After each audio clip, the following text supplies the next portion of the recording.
Karon nga init ang panahon, dili malikayan nga kanunay nasabang atong paggamit sa tubig. Gani ang personay sa Alabel Waterworks. Kanunay nasabang ginahimong maintenance work aron lang nga masiguro nga walay mamahimong problema sa supply sa tubig ilabi na karong summer. Sa pahayag ni Arvin Galsote, Municipal Economic Enterprise Officer sa Naisgutan, pipila sa mga lugar sa Alabel, Sarangani Province ang daan ng gipahinumduman sa posibilidad nga water shortage tungod sa padayong kainit nga nasinatian dala sa El Nino. Natay kabalaka gamay kay sa ingon nga tungod sa dry spell kaning ginaingon nga tag-init El Nino. Far sa among monitoring naay masulti nato nga significant nga pagbaba sa tuang water level. Pero sa pagkakaroon tungod sa atong close monitoring ug sa pagpapangutana pod sa mga pipila ka mga lumulupyo niana nga nasangpit nga mga area, so far okay pa man pod ang ilahang supply sa tubig.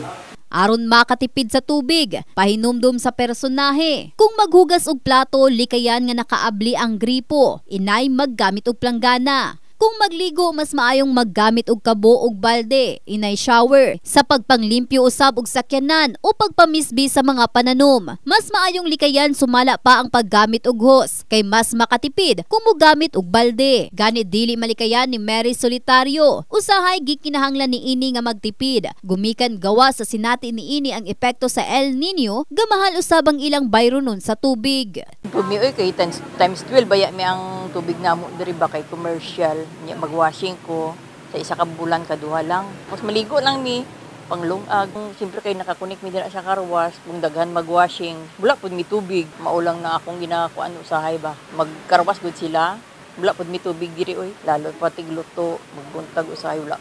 Ilabi na og mag-brand out sa ilang lugar, pati ang ilang tubig apektado. Say mag-brand out, magpatay pud madayon ang tubig ba. Magsalo na mi ana, ang tun magbalik na pud ang kuryente. Busa kini nga pagkubos sa kapasidad sa pagpump og tubig. Naghimo nga ang supply sa tubig nag-ubos sa pipila ka apektadong dapit.